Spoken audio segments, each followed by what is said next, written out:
किसी ने सुसमाचार दिया, किसी ने बताया प्रभु के बारे में, आज हमारा जीवन अच्छा हुआ ना।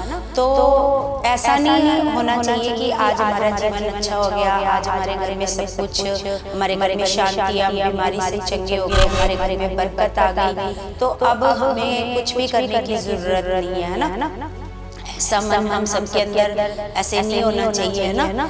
हमारे अंदर एक बोझ होना चाहिए कि परमेश्वर अगर आपने हमें बचाया है तो हमारे अंदर भी एक बोझ होना चाहिए कि परमेश्वर हमें भी आपके लोगों को सुसमाचार देना है, आपके लोगों को बचाना है। हमारे अंदर परमेश्वर के लिए कुछ करने वाला मन होना क्या है, जरूरी है कलीसिया ना।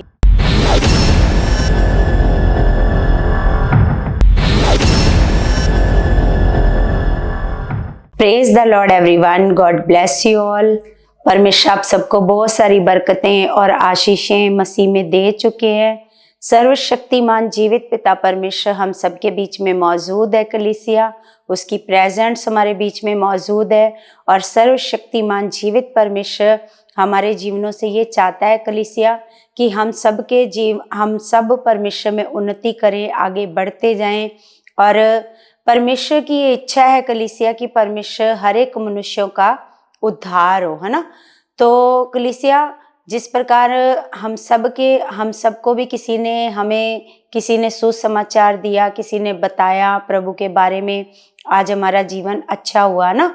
तो ऐसा नहीं होना चाहिए कि आज हमारा जीवन अच्छा हो गया, आज हमारे घर में सब कुछ, हमारे घर में शांति, हम बीमारी से चंगे हो गए, हमारे घर में बरकत आ गई, तो अब हमें कुछ भी करने की जरूरत नहीं है ना। ऐसा मन हम सबके अंदर ऐसे नहीं होना चाहिए है ना। हमारे अंदर एक बोझ होना चाहिए कि परमेश्वर अगर आपने हमें बचाया है तो हमारे अंदर भी एक बोझ होना चाहिए कि परमेश्वर हमें भी आपके लोगों को सुसमाचार देना है, आपके लोगों को बचाना है।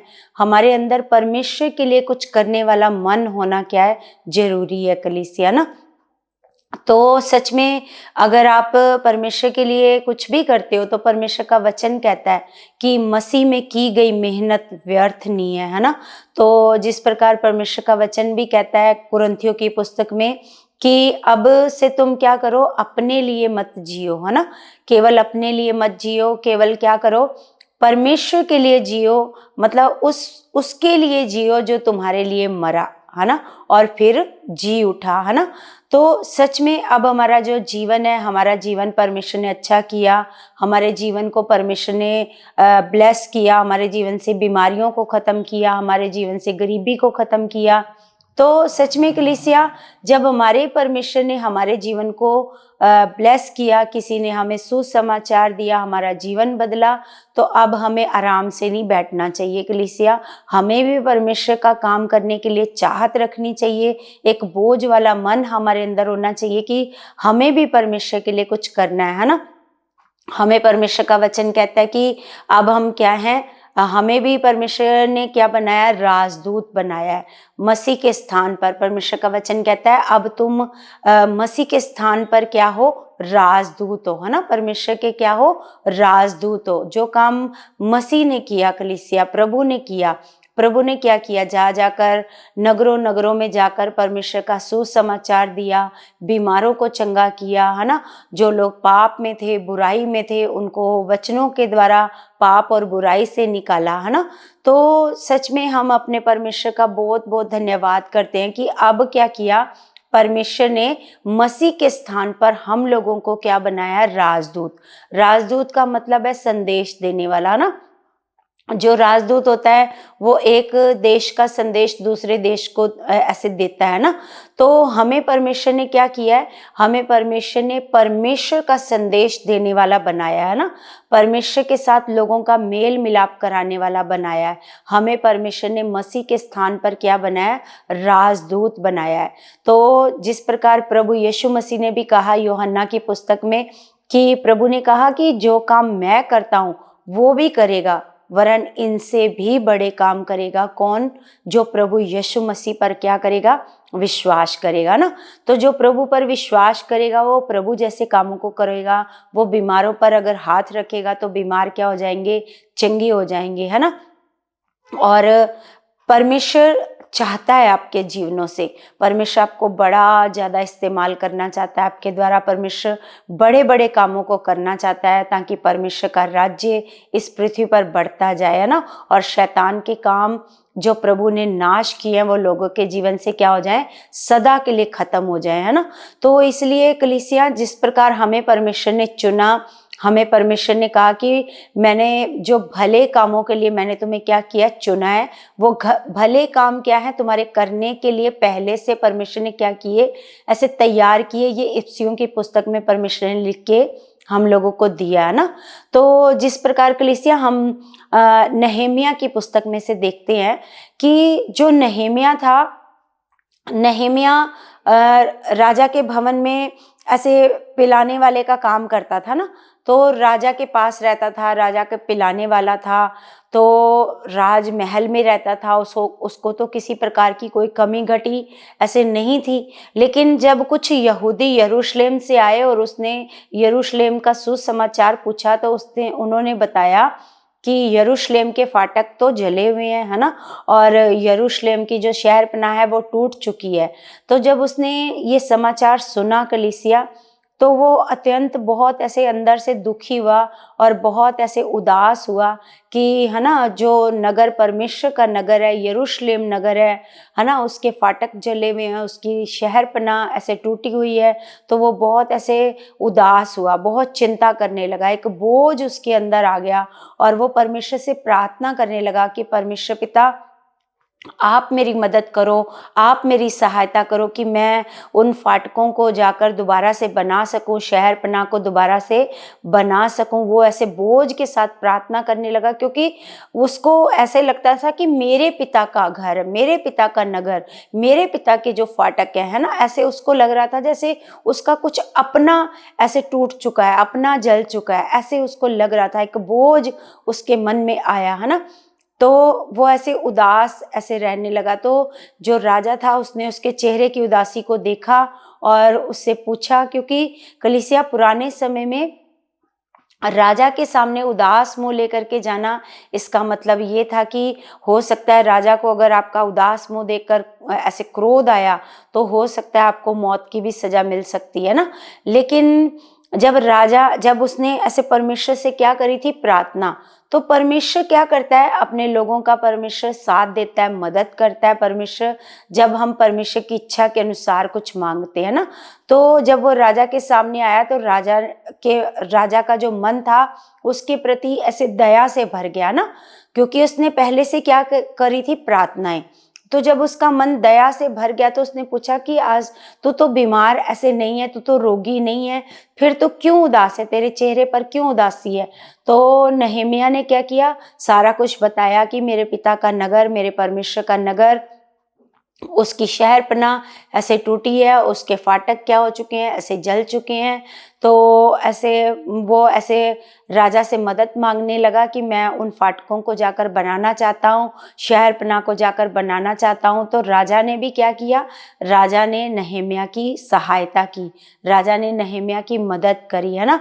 तो हम देखते हैं कलीसिया कि किस प्रकार जब नहमिया ऐसे यरूशलेम में ऐसे शहरपनाह को बनाने गया, उन फाटकों को बनाने के लिए गया, तो किस प्रकार उसके मन में एक बोझ था कि ये काम मेरे पिता का है और मुझे क्या करना है, इसको करना है। तो कलीसिया, ऐसा मन आपके अंदर भी होना चाहिए कि मुझे भी मेरे पिता के लोगों को सुसमाचार देना है। मेरे पिता के बहुत सारे बच्चे अभी बीमारी में हैं, बहुत सारे बच्चे अभी पाप में पड़े हैं, बुराई में पड़े हैं, और बहुत सारे बच्चे अभी पिता से दूर हैं, जो जानते ही नहीं कि हमारा परमेश्वर कौन है।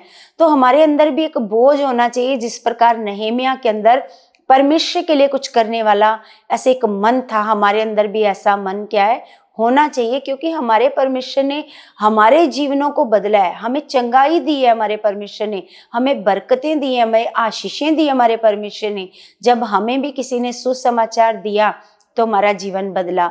तो इसी प्रकार जब वो ऐसे पहुंचा यरूशलेम में कलीसिया, तो क्या हुआ, तो वहां पर देखो, जब आप परमेश्वर के लिए कुछ करने वाला मन बनाते हो कलीसिया, तो आपको बहुत सारे मददगार भी मिलेंगे और बहुत सारे विरोधी भी मिलेंगे ना, जो आप कुछ तो आपकी मदद करने वाले होंगे और कुछ विरोध करने वाले भी होंगे। लेकिन आपने क्या करना है, आपने विरोधियों की तरफ नहीं ध्यान देना, है ना।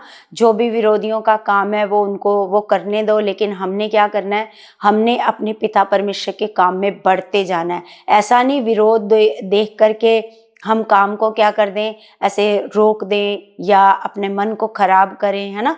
तो ऐसा नहीं करना, अपने मन को स्ट्रॉन्ग करना, अपने मन को क्या करना, मजबूती के साथ परमेश्वर के काम को करते रहना।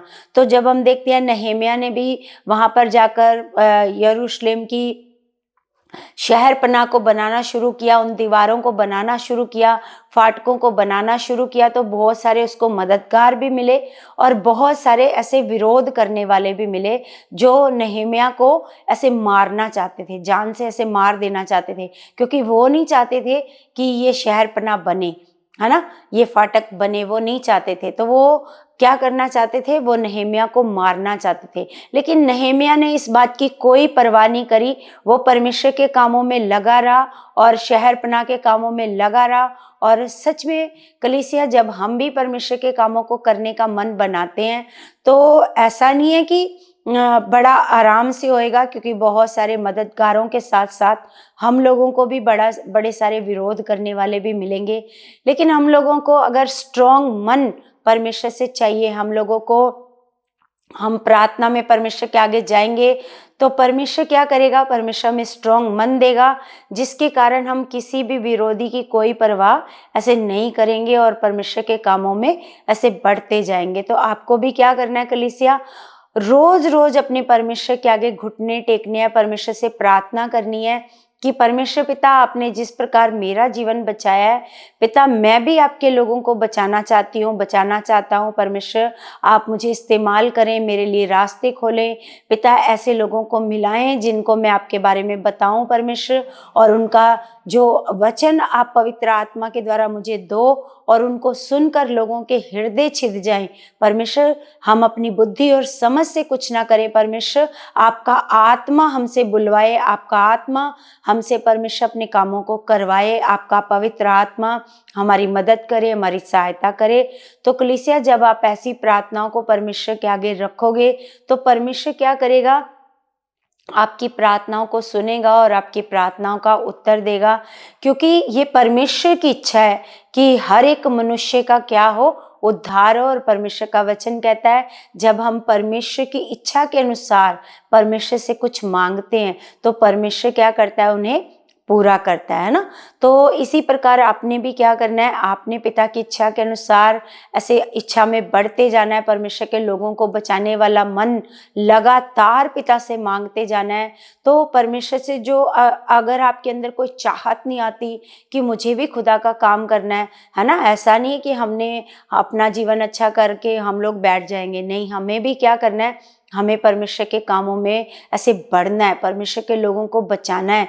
अगर आपके अंदर चाहत नहीं आ रही है या फिर किसी वजह से आप काम में फंसे रहते हो, अपने घर की जिम्मेवारियों में फंसे रहते हो, तो भी आपको क्या करना है, अपने परमेश्वर के आगे प्रार्थनाएं करनी है, अपने परमेश्वर से मांगना है कि परमेश्वर जी आप मेरे लिए रास्ते खोलो, आप मुझे समय दो परमेश्वर, आप परमेश्वर मुझे इस्तेमाल करो परमेश्वर। जब आप घुटने टेकोगे, परमेश्वर के आगे जाओगे, लगातार एक विषय को परमेश्वर के आगे रखोगे, तो निश्चय मेरा विश्वास है कलीसिया कि परमेश्वर आप सबको क्या करेगा, बहुत इस्तेमाल करेगा ना।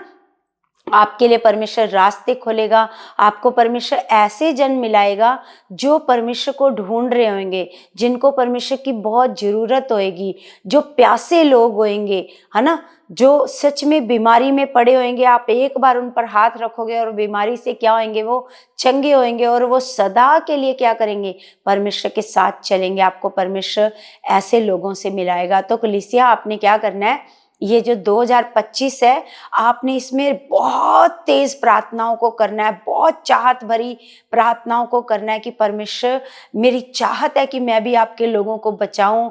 परमेश्वर, आप मुझे इस्तेमाल करो, मेरे लिए रास्ते खोलो। आपने लगातार ये विषय परमेश्वर के आगे रखना है। अगर चाहत नहीं आ रही आपके अंदर, तो उस चाहत को भी प्रार्थना में मांगना है, उन लोगों को भी प्रार्थना में आपने मांगना है, क्योंकि हम पिता से जो मांगते हैं परमेश्वर से हमें मिलता है ना। तो हम परमेश्वर का ऐसे धन्यवाद करके लगातार प्रार्थना में बढ़ते जाएंगे कि परमेश्वर पिता, मुझे ऐसे जन मिलाओ परमेश्वर, जिनको मैं आपका सुसमाचार बताऊं, मुझे इस्तेमाल करो, मेरे लिए रास्ते खोलो। तो लगातार जब आप प्रार्थना करोगे कलीसिया, तो मेरा विश्वास है 2025 में परमेश्वर आपको बहुत इस्तेमाल करेगा, आपके लिए परमेश्वर बड़े रास्ते खोलेगा। आपको खुदावन लोगों को बचाने में परमेश्वर आपके साथ है, पवित्र आत्मा आपका सहायक है। और जहां कहीं आपने जाना है, क्या बोलना है, कैसे बोलना है ना, किस प्रकार खुदा के काम को करना है, ये कौन सिखाएगा आपको? पवित्र आत्मा। क्योंकि सब कुछ कैसे करेंगे हम लोग? अपनी बुद्धि और समझ से करेंगे तो उसका कोई भी रिजल्ट हमें नहीं मिलेगा। लेकिन अगर हम पवित्र आत्मा से मदद मांगेंगे तो पवित्र आत्मा हमारी क्या करेगा? मदद करेगा, हमारी सहायता करेगा। और परमेश्वर, पवित्र आत्मा हमें बताएगा कि हमें किस प्रकार से बोलना है, किस प्रकार से सुसमाचार को फैलाना है। और पवित्र आत्मा हमारा सहायक है, वो हमारी मदद करता है और वो हमारी सहायता करता है कलीसिया ना। तो आपने भी क्या करना है? परमेश्वर से लगातार प्रार्थनाओं को ऐसे रखना है ना, ताकि 2025 में आपके द्वारा लाखों करोड़ों रूहें बचाई जाएं, आपको परमेश्वर बड़ा इस्तेमाल करे, है ना। तो कलीसिया, आपने जो परमेश्वर ने वचन दिया है ना, उसको आपने ऐसे बड़े ऐसे विश्वास के साथ इस वचन को लेना है और एक बोझ वाले मन के साथ प्रार्थनाओं में पिता के आगे जाना है, चाहत भरी प्रार्थनाओं को करना है परमेश्वर के आगे। और कलीसिया, मेरा विश्वास है जब आप ऐसी प्रार्थनाओं को करोगे तो परमेश्वर आपको बहुत बहुत इस्तेमाल करेगा, आपके लिए बड़े रास्ते खुलेंगे यीशु मसीह के नाम से। तो सच में कलीसिया, मेरा विश्वास है ये जो आज का वचन खुदावंद ने मुझे दिया है, ये वचन के द्वारा परमेश्वर आपको बहुत ब्लेस कर चुका है। और ये वचन जब आप इसको पूरा करोगे तो आप आशीष के कारण बनोगे, दूसरों के लिए भी आशीष के कारण बनोगे आप। परमेश्वर आपको बहुत बहुत इस्तेमाल करने वाला है यीशु मसीह के नाम से। तो कलीसिया, आपने इस चैनल को आगे से आगे शेयर करते जाना है, सब्सक्राइब करना है, लाइक करना है, कमेंट करना है। और मेरा विश्वास है जब आप ऐसे चाहत वाले मन से परमेश्वर के आगे जाओगे तो परमेश्वर, मेरा विश्वास है परमेश्वर आपको बहुत इस्तेमाल करेगा और आपके द्वारा परमेश्वर लाखों और करोड़ों रूहों को बचाएगा यीशु मसीह के नाम से। तो कलीसिया, हम सब प्रार्थना में जाएंगे अपने परमेश्वर के सामने। स्वर्गीय पिता, मैं आपका धन्यवाद करती हूँ मेरे पिता परमेश्वर, आप महान पिता हो, आप सर्वशक्तिमान परमेश्वर हो, जीवित और जलाली खुदा हो मेरे पिता परमेश्वर। मैं आपका धन्यवाद करती हूँ मेरे पिता परमेश्वर जी, मेरे महान खुदावंद, आपकी बड़ी दया के लिए, आपके बड़े प्रेम के लिए पिता, जो आपने हमसे प्रेम किया पिता, आपने हमें अंधकार में से निकाला मेरे स्वर्गीय पिता परमेश्वर। इसी प्रकार परमेश्वर, मैं आपके बच्चों के लिए चाहत करती हूँ पिता परमेश्वर जी, जो आपके बच्चे हैं पिता, जिनको आपने चुना है, जिनके जीवन को आपने बदला है पिता परमेश्वर। पिता परमेश्वर, मैं उन सबके लिए प्रार्थना करती हूँ खुदावंद, आप उनकी चाहतों को बड़ा तेज कर चुके हो मेरे परमेश्वर। आप उनके अंदर एक चाहत वाला, एक बोझ वाला मन दे चुके हो मेरे खुदावंद परमेश्वर, ताकि खुदावंद ये आपके सुसमाचार को फैलाने वाले बने मेरे परमेश्वर पिता। मेरे महान परमेश्वर पिता, आप इनके रास्तों को खोलो परमेश्वर। मेरे महान पिता, आप इनके लिए परमेश्वर सहायक बनो मेरे खुदावंद परमेश्वर। आप इनको बड़ा इस्तेमाल करो ताकि 2025 में खुदावंद परमेश्वर आपके लाखों लोग बचाए जाएं, करोड़ों लोग बचाए जाएं मेरे खुदावंद। मेरे महान पिता, अपने दासों को भी परमेश्वर आप तेजी से इस्तेमाल करो मेरे खुदा, ताकि पिता आपके लोग बचाए जाएं जो दुखों में पड़े हैं, जो पिता आपसे दूर हैं, आपको नहीं जानते हैं पिता परमेश्वर, उन तक भी परमेश्वर आपकी सच्चाई पहुंचे, आपका सुसमाचार पहुंचे परमेश्वर। ऐसे ही अपने बच्चों को आप बड़ी तेजी से इस्तेमाल कर चुके हो यीशु मसीह के नाम से। आमेन, आमेन।